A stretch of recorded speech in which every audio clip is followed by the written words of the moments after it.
اعوذ باللہ من الشیطان الرجیم بسم اللہ الرحمن الرحیم الحمد للہ رب العالمین وصلی اللہ علی محمد وآلہ الطاہرین اللہم صل علی محمد وآلہ محمد وعجل فرجہم۔ السلام علیکم ورحمۃ اللہ وبرکاتہ۔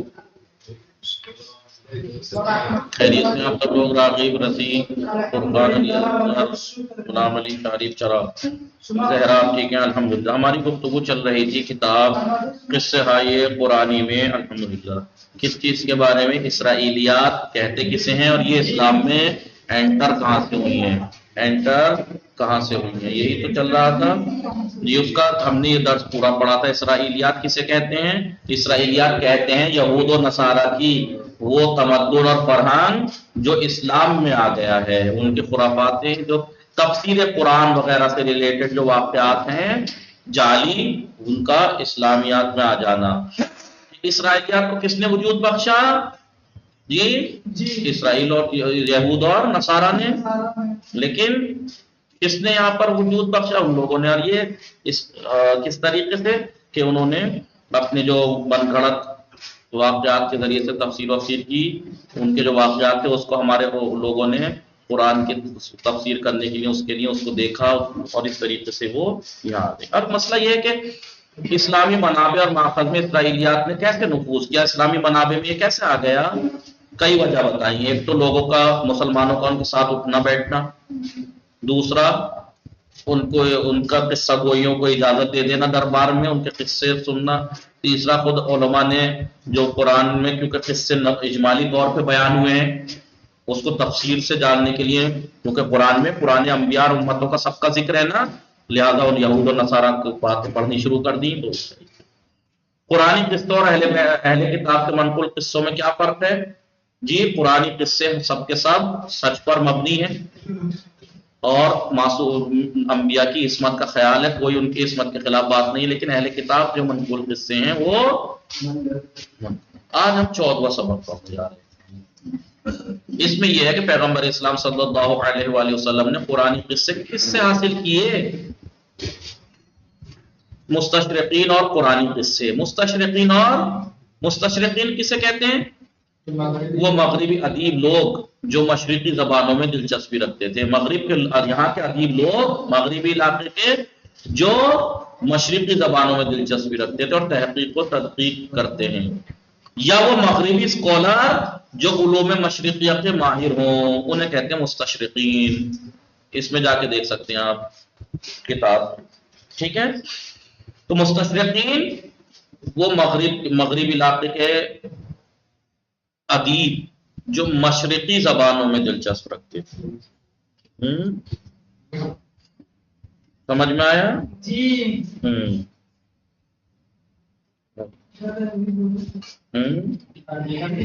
جی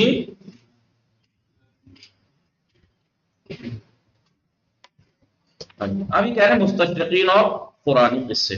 مستشرقین کے شکوک و شبہات، ان کے شک اور شبہات، اعتراضات اور ان کے جوابات۔ بعض عیسائی مبشرین اور یہودی مستشرقین کہ عموماً یورپین دائرۃ المعارف کے قلمکار، جو یورپین جو ویکیپیڈیا، دائرۃ المعارف کسے کہتے ہیں؟ جی کارڈو، اس کے قلمکار یہی لوگ ہیں۔ یہ کہتے ہیں عیسائی مبشرین اور یہودی مستشرقین کہتے ہیں کہ قرآن مجید میں جو تاریخی لحاظ سے تناقض پایا جاتا ہے، قرآن کے اندر ہسٹری کے اعتبار سے ٹکراؤ ہے۔ کیسے؟ لہذا یہ قرآن خود محمد صلی اللہ علیہ وسلم کا ترتیب دیا ہوا ہے، یہ خود انہوں نے ترتیب دیا ہے۔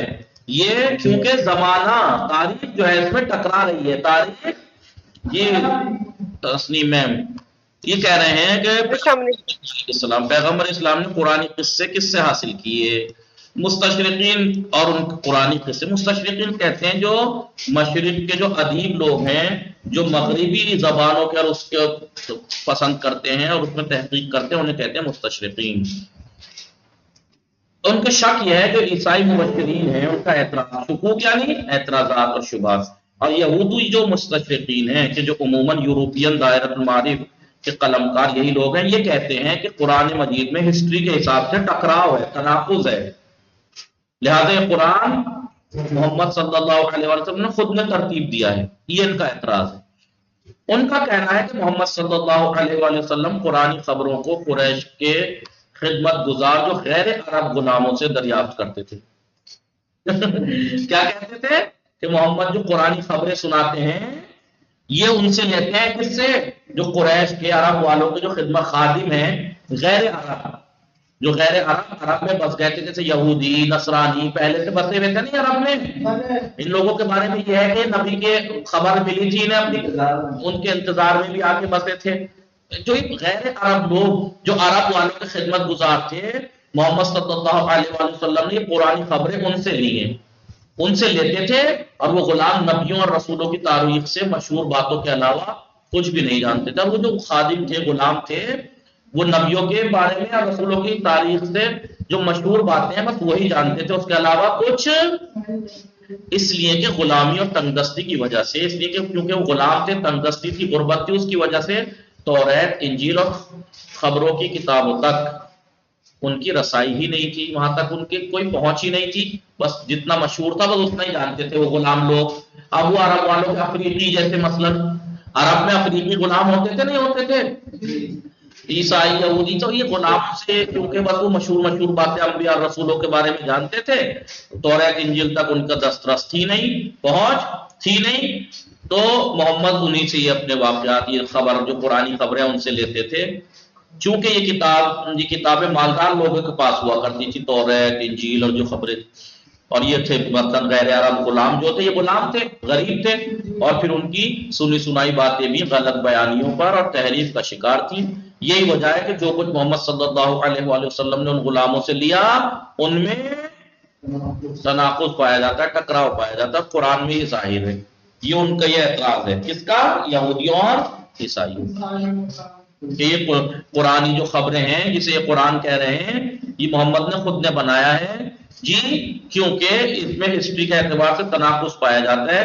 یہ انہوں نے غیر عرب جو غلام اور خدمت گزار تھے ان سے لیے تھے، اور ان لوگوں کو صرف نہیں پتا تھا، جو چیزیں مشہور تھیں وہی انہیں بتا دی، وہ بھی غلط طریقے سے، اور چیزیں انہیں معلوم نہیں تھی، کیونکہ توریت انجیل ہوتی تھی مالدار لوگوں پر، وہ غریب تھے، اس لیے جو سنی سنائی ان کی مشہور باتیں تھیں اتنا ہی جانتے تھے، وہی انہوں نے محمد کو بتا دی، اور انہوں نے اس کا قرآن بنا دیا۔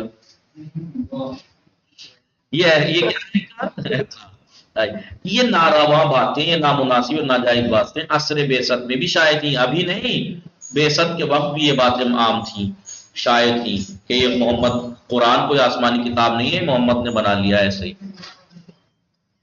اسی لیے جی اسی لیے قرآن پاک میں کہا گیا تھا کہ اگر تم سمجھتے ہو کہ یہ میرے بندے کی اپنی بنائی ہوئی کتاب ہے تو اس کی مثال لے آؤ، اس جیسا لیا۔ اس زمانے میں بھی پیغمبر اسلام صلی اللہ علیہ وآلہ وسلم کے خیالی استادوں کا ذکر کیا جاتا ہے۔ اس زمانے میں بھی کہتے ہیں کہ نہیں، محمد کے ایک استاد ہیں فلاں، مثلا بلعام جو نصرانی اور غیر عرب تھا، بہت سے کہتے تھے نہیں، اس کے استادوں سے سیکھا ہے اس نے، اور اس کے استاد خیالی استاد بنا دیے خود سے ہی۔ بلعام جو نصرانی اور غیر عرب تھا، اور مکے میں رہ کر لوہاری کے مشغلے میں مصروف تھا، لوہاری کرتا تھا۔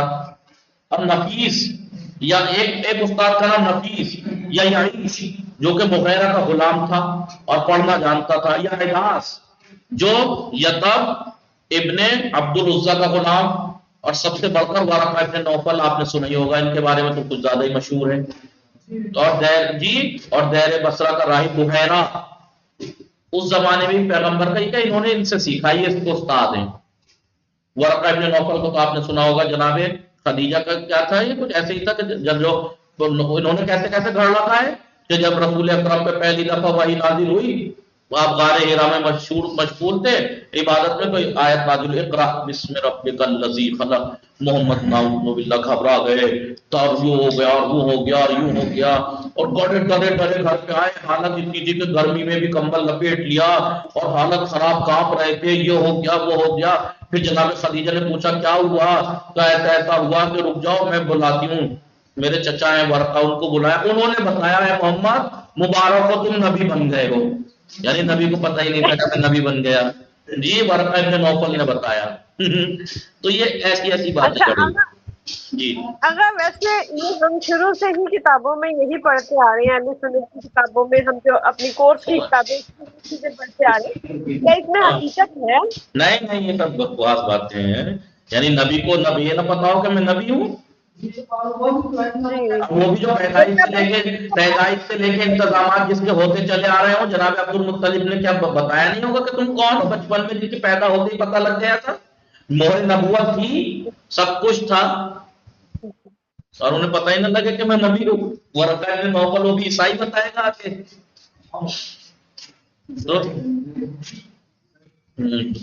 وہ پڑھ لکھ شخصیت تھی ورقہ. تو یہ اس زمانے میں بھی یہ ناروا باتیں لوگ کرتے تھے. شاید ہی کہ ان کا استاد یہ ہے، بلعام ہے، نفیس ہے، یا یعیش ہے، اداس ہے، ورقہ ابن نوفل بحیرہ، یہ ان کے استاد ہیں، ان سے لیا ہے انہوں نے سب اور اس کو قرآن بنا دیا. تو ان کا نام پیغمبر اسلام کے استادوں کی حیثیت سے لیا تھا کہ یہ ان کو استاد ہیں، جبکہ کوئی استاد نہیں تھا. جو لوگ ہمیشہ اس طرح کی بے بنیاد باتیں اڑاتے پھرتے اور ہر دم تعلیمات پیغمبر کے منبع اور ماخذ کے، پیغمبر کی جو تعلیمات کہاں سے آئی ہیں، اس کا جو منبع ہے، جڑ ہے، بنیاد ہے، ماخذ ہے، اس کی جستجو میں رہتے تھے کہ ان پہ آیا کہاں سے یہ ان پہ، کیونکہ اس کو خدا کو اس کو تو ماننے کو تیار ہی نہیں تھے. نعوذ باللہ اگر کہیں ایسا ہو جاتا کہ پیغمبر کسی مکتب یا مدرسے گئے ہوتے، پھر دیکھیے آپ یہ لوگ کیا کرتے. وہ تو پیغمبر نے کبھی قلم نہیں اٹھایا، ورنہ تو یہ کہتے ہیں انہوں نے خود نے لکھ دیا. کبھی کسی استاد کے آگے نہیں گئے پڑھنے، ورنہ یہ کہتے تھے کہ اس کا کیا ہوا ہے، ان کا کچھ نہیں ہے. نہ پیغمبر نے کبھی پڑھا ہے کسی سے، اور نہ ہی کبھی لکھا. کبھی آپ نے دیکھا ہے کبھی لکھتے ہوئے سنا؟ پوری ہسٹری اٹھا کے دیکھ لیجیے. پیغمبر نے صرف ایک ہی بار کاغذ قلم مانگا تھا، اسی کے ساتھ کیا کیا تھا آپ سوچ لیجیے زندگی میں پہلی بار. ورنہ جتنے بھی آپ لیٹر اور خط بھیجتے تھے دوسرے بادشاہوں کے لیے، یا مولا علی لکھتے تھے یا کوئی اور، آپ صرف انگوٹھی کی مہر لگاتے تھے. سمجھ میں آ رہا ہے؟ کبھی نبی نے، ہمارے آخری نبی نے قلم ایک ہی بار مانگا تھا. اب آپ جانتے ہی ہیں. جی جی. تو امی کا مطلب یہی تو ہے، بس فرق یہ ہے کہ ہم امی کا مطلب کچھ اور لیتے ہیں، وہ لوگ امی کا مطلب کہتے ہیں جاہل، یعنی کچھ آتا ہی نہیں تھا. ہم امی سے مراد لیتے ہیں ایک امی، یعنی وہ جس نے کسی کے آگے دانو ادب طے نہیں کیا، کسی سے پڑھا نہیں ہے. لیکن اس کا مطلب یہ ہے کہ پڑھا نہیں آتا نہیں ہے، علم سارا ہے وہ اللہ کا دیا ہوا ہے، علم سب کچھ تھا اللہ کا دیا ہوا. سمجھ میں آ رہا ہے؟ نہیں. وہ لوگ غیر شیعہ جو ہے وہ جاہل کہہ دیتے ہیں، نعوذ باللہ. امی کا مطلب جاہل نہیں ہے. امی کا مطلب یہ ہے کہ وہ کسی کے آگے، انسان کے آگے نہیں دانو ادب طے کیا انہوں نے. تو اب آپ سوچیے اگر کسی کے آگے پڑھنے چلے جاتے تو یہ حال کیا کرتے. جب نہیں گئے، جب یہ حال ہے تو خود سے استاد بھی گھڑ دیے، ان کا استاد یہ تھے، ان سے لیا، غلاموں سے لیا اور اس سے لیا. جو لوگ ہمیشہ اس طرح کی بے بنیاد باتیں اڑاتے پھرتے اور ہر دم پیغمبر کی تعلیمات کہاں سے آئیں اس کے منبع اور ماخذ کی جستجو میں رہا کرتے تھے، انہی میں سے ایک کون تھا؟ نضر ابن حارث تھا. مشرک تھا یہ ذلیل. یہ نضر بن حارث، نضر بن یہ الٹی سیدھی روز روز اڑاتا پھرتا تھا. نہیں، قرآن کریم نے بھی، اچھا قرآن کریم نے بھی مشرکوں اور اسلام و مسلمین کا برا چاہنے والوں کو ایسے شکوک و شبہات کی طرف اشارہ کہا ہے کہ اگر تم یہ کہہ رہے ہو قال وقال الذین کفروا، وہ لوگ کے جو کفر کرتے ہیں وہ کہتے ہیں ان ھذا الا افک افترا، یہ فقط ایک جھوٹ ہے گھڑا ہوا. تو اعانہ علیہ قوم آخرون، کہ ایک دوسرے کی قوم نے اس میں مدد کی ہے. وہ لوگ یہ کہتے ہیں کہ یہ صرف گھڑا ہوا ہے، قرآن کچھ نہیں ہے. یہ کفار کہتے ہیں کہ یہ قرآن صرف ایک جھوٹ ہے جسے انہوں نے گھڑ دیا ہے اور ایک دوسری قوم نے اس میں مدد کی ہے. یا مثلا بسم اللہ الرحمن الرحیم قالوا اساطیر الاولین، لوگ کہتے ہیں کہ یہ تو صرف پچھلی قوموں کا، لوگوں کے افسانے ہیں، اکتتبھا، جس کو انہوں نے لکھ لیا ہے.